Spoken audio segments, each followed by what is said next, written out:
الحمد لله الذي يبدع الأفلاك والأرضين، والصلاة والسلام على من كان نبيا وآدم بين الماء والطين، وعلى آله وأصحابه أجمعين.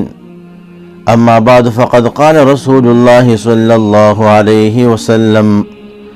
ليس المؤمن بالطعان ولا باللعان ولا الفاحش ولا البذي، او كما قال رسول الله صلى الله عليه وسلم. عزتمندو مسلمانانو، دا کوم حدیث مبارک چې ما ستاسو د وړاندې پیش کو، په دې کې نبی رسول الله والسلام فرمایي چې مؤمن با دا تال لګون کې نه چا د پیغورونه نه ور کوي، مومن به چې کوم د لعنتونو په چا باندې نه رالیږي، مومن به یو قبیح او فاحش کارون نه کوي. زما عزتمن مسلمانانو ورونو، زه په دې ننني پیغام کې بیا شاسوار زموږ محترم رور دی، الله پاک دې کامیاب لري او الله پاک دې په تبلیغ کې جوړاو ساتي. هغه چې کوم نور ویډیوګانې رالي نو په هغې کې زموږ شاسوار رور وایي چې لکه ما ویل چې چا زما تپوس نه کو او زما د بچو د دې نه مراد زموږ هغه تبلیغیان نورونه دي چې کوم ښکته علاقو کې دي، هغوی باندې چې کوم دی داسې حالات راغلي دي چې چا خاوندونه وفات شو، د چا چې کوم دی ورونه وفات شو، د چا څوک د چا څوک د هغوی تپوس نه شو. نو په دغه لحاظ سره هغه چې زه ځان نه یادوم او دغرنګې هغه دا ویله چې تبلیغ به زه خامخا کوم، تبلیغ دا د نبي اسلام کار دی، طریقه ده.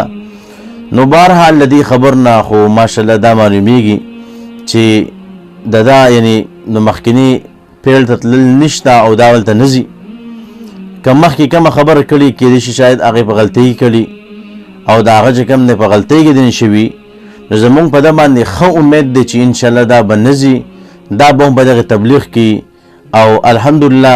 چې کله تبلیغ لار ته راغلی دی نو په هغې کې چې کوم دی که دا خبره کوي نو خبرې ډېر وزني وي، خبرې کې ډېر اثر وي، خلک ورته ډېر په توجه باندې کښېني، خلک یې ډېر خوښوي. هغه جړاګانې هغه په خپله چې هغه شاسوار بایي ویلي دي چې ما ته کوم سکون دلته میلاویږي هغه ما د په هغه ځای کې نه و چې کوم په سټیل باندې و زموږ هغه حالت. نو انشاءالله زموږ شاسوار بایي دا به د تبلیغ به لاره باندې رواني او دا به دغې حالات مخکني حالاتو ته نه ځي چې کومه دغه د ګانو او د ډمتوب هغه حالت. او زما خپل مسلمانانو ورونو ته دویم پیغام دی چې لکه حدیث مبارک کې راغله چې مؤمن سړی به تان لګونکی نه وي، دا به چا باندې لعنت نه رالیږي.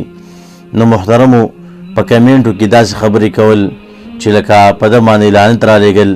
ده ته چې کوم دی کنځلې کول، ده ته ردې بدې ویل، نو محترمو دا چې کوم دی موږ په خپله زیاتې کوو، ولې ځان نه ګناه سوه کوو، نور اسم نشته، ځان نه ګناه سوه کوو. نو موږ له لعنتون نه دي په کار، موږ له چې کوم دی تان نه دی په کار. داسې نه چې زموږ په دې تان او په دې بېعزتۍ باندې هغه پریشانه شي هغوی د سره چې کوم دی زه کومه نه. نو موږ له داسې اخلاق په کار دي، موږ له چې کوم دی داسې یو کردار په کار دی چې په هغې کې هغه مزید متاثره شي. او که چېرې موږ هغه ته کنځلې کوو، ردې بدې پسې وایو، د هغه بېعزتي کوو، نو تاسو په خپله سوچ وکئ آیا په دې بېعزتۍ باندې به دا بیا په دې لارې کې قایم پاتې شي، هغه مجبوراً به بل طرف باندې روان شي. نو انشاءالله موږ به پرې ښه ګمان کوو، امید دی چې انشاءالله په دې لاره باندې به چې کوم دی روان وي او هغه مخکیني حالات ته به نه ځکه د وروستنو بیانونه یې را پته لګي. نو زما دغې مسلمانانو ته ما چې دا خبره ستاسو سره شیر کړم چې محترمو تاسو کنځلې مه کوئ، په کمنټو کې ردې بدې لعنتونه مه رالیږئ، دا د مؤمن صفات نه دي. نو په دغه لحاظ سره موږ به چې کوم د هغې لپاره دعاګانې غواړو،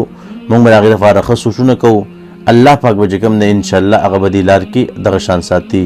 نو الله رب عزت دې موږ له په صراط مستقیم او په صحیح لاره باندې چې کوم دی د عمل کو توفیق راکړي او د شیطان د وسوسو نه دې وساتي. وآخر دعوانا ان الحمد لله رب العالمین.